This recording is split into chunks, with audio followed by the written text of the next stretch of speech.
The bells of Camelot tolled at dusk, their sound not of triumph but of mourning, echoing across the stone battlements like a warning from a forgotten age. The air was heavy with the scent of storm, and the torches along the walls sputtered as though some unseen hand sought to smother them.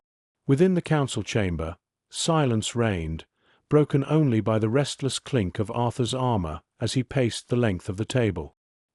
His crown sat upon his brow, not as a symbol of power but as a burden, weighing heavier than steel. Gwen watched him with eyes full of dread, her hands gripping the carved wood of her chair, knuckles pale.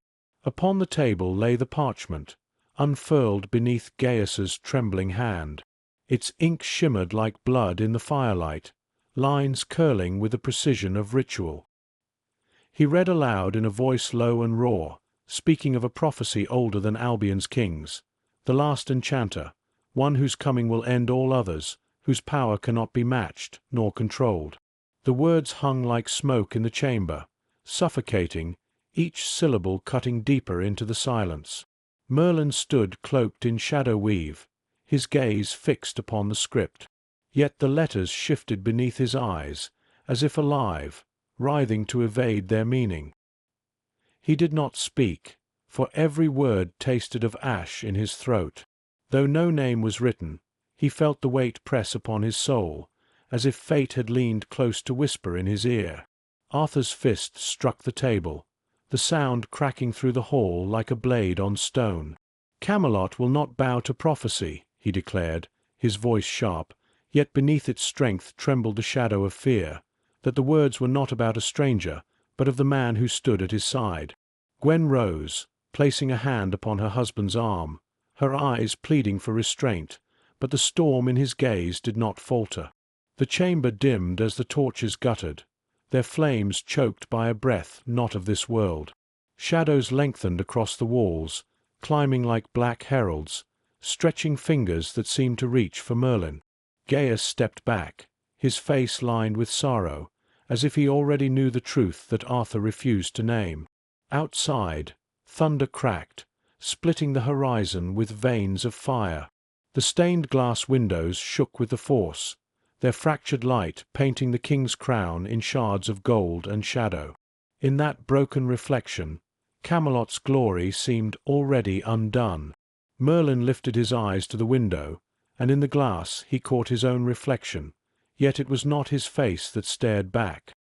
His eyes glowed faintly, silver fire burning in their depths, a light not his own. His breath caught.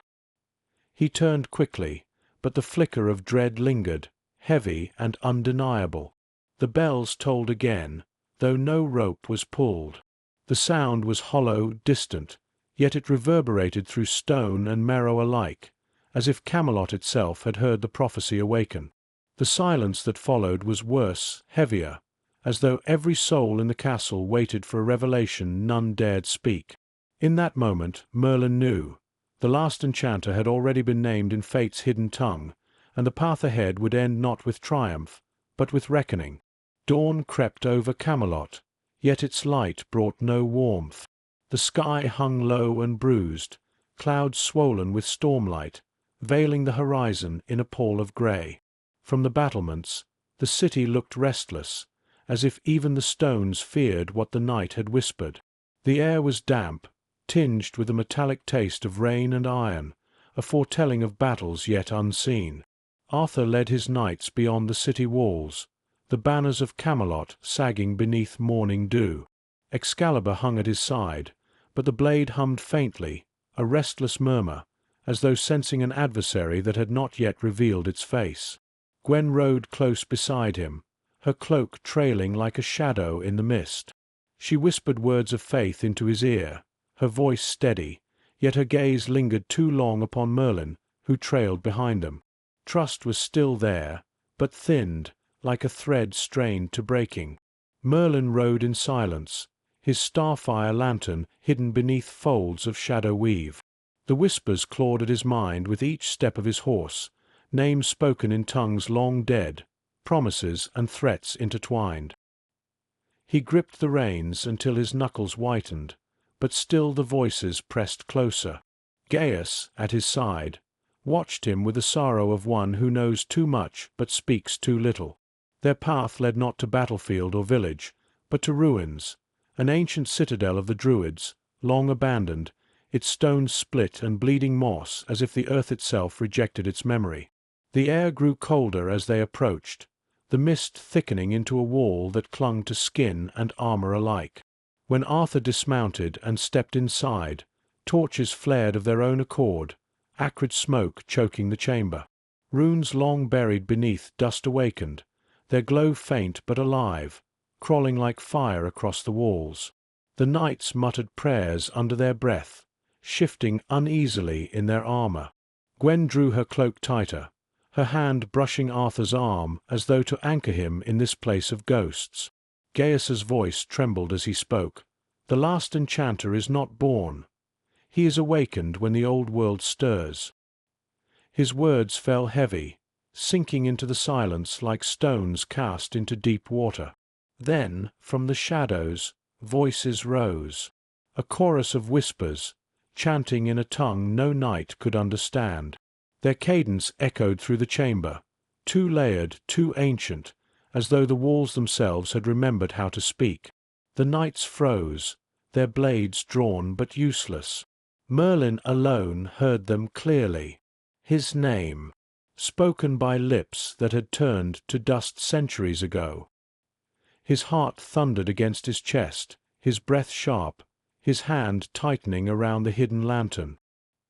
He wanted to silence the voices, to close his ears, but their chorus pressed deeper, sinking into his bones. The ground trembled beneath their feet. Stones shifted like teeth grinding in the jaw of some ancient beast. The walls closed inward, shadows twisting into shapes half-formed, reaching. Arthur raised Excalibur, its glow flaring in defiance, but the smoke bent around its light, swallowing it whole. Gwen clutched his arm, her lips moving in silent prayer. Merlin stepped forward, the pull irresistible now. The ruins were not empty. They were waiting, waiting for him.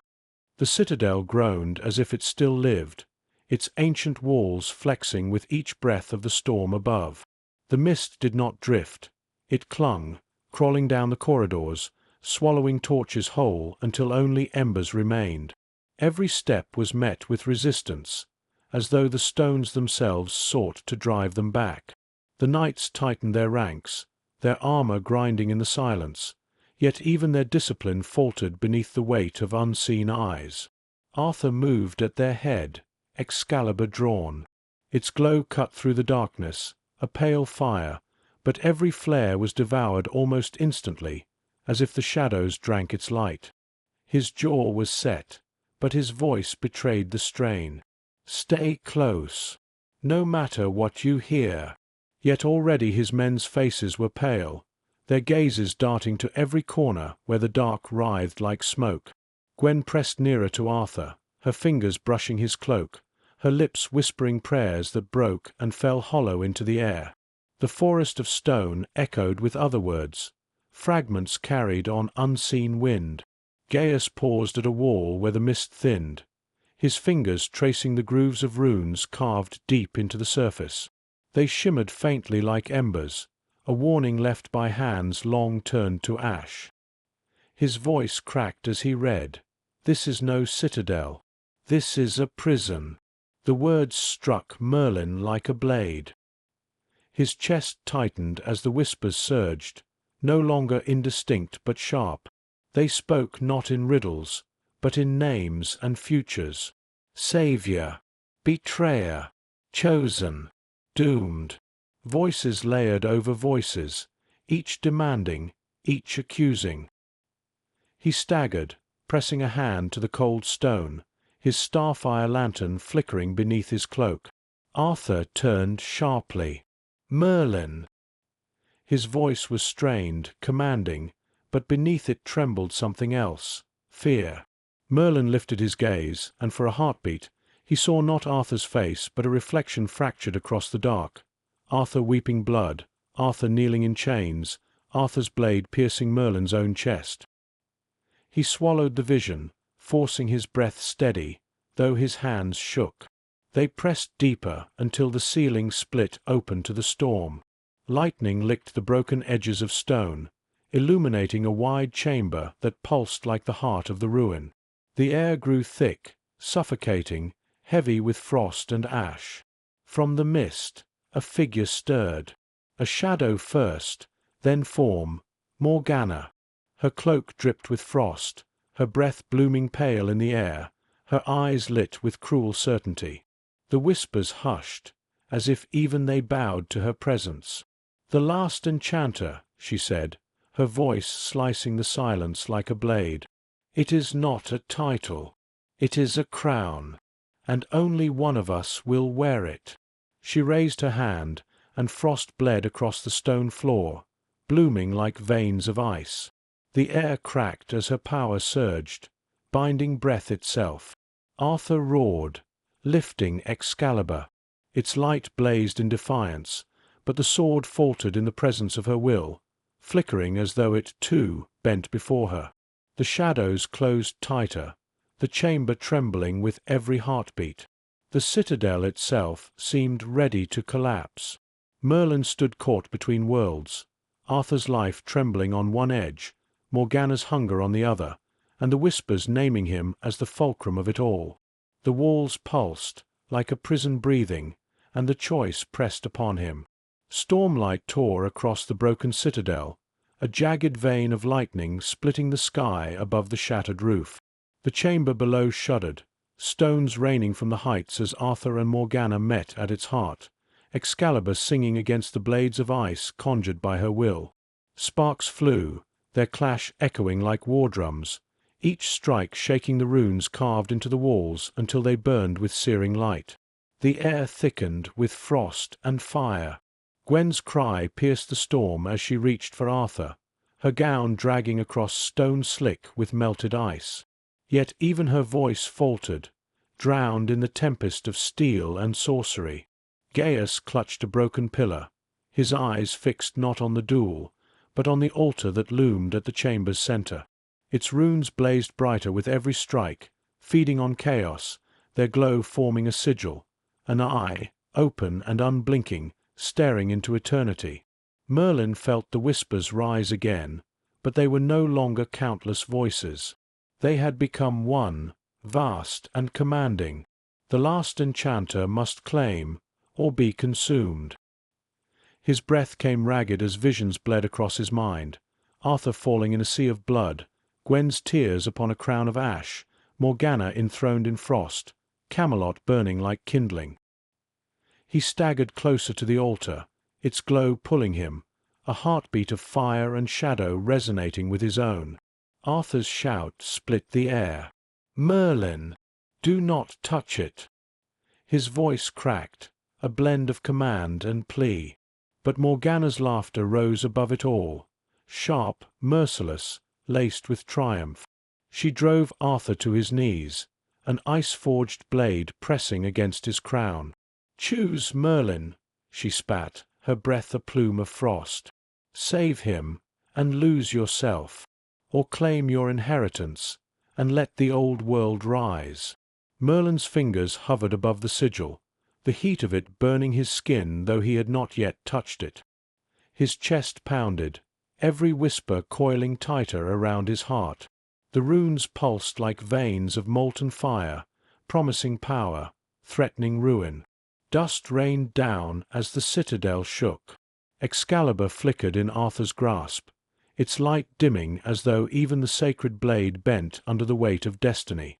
Gwen screamed Arthur's name, her voice breaking, her hands clawing at the ground as if she could pull him from fate's snare. Merlin's hand trembled, brushing the altar at last. The chamber shuddered violently, a shock wave splitting the storm above. The sigil flared open like a vast eye staring into his very soul. The whispers surged as one, filling the hall with a roar like 1,000 voices carried on the wind. The choice was no longer his to delay. The altar erupted. Light and shadow spilled together like molten fire, flooding the chamber with brilliance and blackness entwined. The walls of the citadel groaned as though waking from centuries of slumber, dust pouring from the broken roof, while the storm above was ripped open by a deafening crack of thunder. From the altar's blaze rose a figure, Merlin's own likeness. Cloaked in black, eyes burning with hollow flame, it stepped forward with the grace of something both alive and spectral. The whispers that had filled the chamber fell silent, all breath drawn inward, until only one voice remained, the voice of Merlin himself, yet twisted, venomous, echoing from the apparition's lips. Arthur staggered to his feet, blood streaking his brow, Excalibur raised though its light faltered in the presence of this new terror. Gwen clung to him, her face pale, her voice caught between fear and prayer. Morgana's smile spread wide, cruel and certain, her eyes gleaming with the delight of revelation. The doppelganger spoke, its words searing the air. The last enchanter is not born of destiny, it is chosen by betrayal. Its gaze swept across the chamber, pausing on Arthur, lingering on Gwen, before fixing upon Merlin himself. One bond must break, one crown must fall. Only then will Albion endure. The citadel shook violently. Roots burst through the stone floor, twisting like serpents, lashing around the knights who screamed as their bodies were bound. Armor clanged, swords dropped, their discipline shattered in the face of magic too ancient to resist. Gaius fell to his knees, his voice hoarse, desperate. "Merlin, resist it. You are not its prisoner." Yet even he looked stricken, fear etched deep into every line of his aged face. The shadowed double advanced, each footfall cracking the stones beneath. With every step, the air grew colder, tighter, as though the chamber itself bent toward its will. Merlin felt the pull within him, blood burning, lungs tightening, as though the very essence of the prophecy clawed at his soul. Visions burst before his eyes, Arthur lying slain by his own hand, Morgana broken beneath his betrayal, Gwen lost to sorrow that hollowed her eyes. Each future sharpened into unbearable clarity, cutting into him like glass. Arthur's voice, ragged, broke through the storm. "Merlin, do not listen. You are stronger than this." Yet even he faltered, doubt threading his words, his hand shaking upon the sword hilt. The apparition extended its hand, palm open, and in it shimmered a crown wrought of fire and shadow. Its smile widened, terrible in its familiarity. "Take it," it whispered in Merlin's own voice. "Claim what you already are." The storm above fell silent. The chamber stilled. Every soul within waited, breath caught, as though Albion itself hung suspended on the edge of Merlin's choice. Dawn bled into the ruin, not golden but crimson, its light spilling through the torn roof of the citadel like veins of fire across broken stone. The altar lay shattered, fragments scattered like the bones of something too ancient to name. The apparition was gone, yet its words lingered in every breath of air, a poison that would not fade.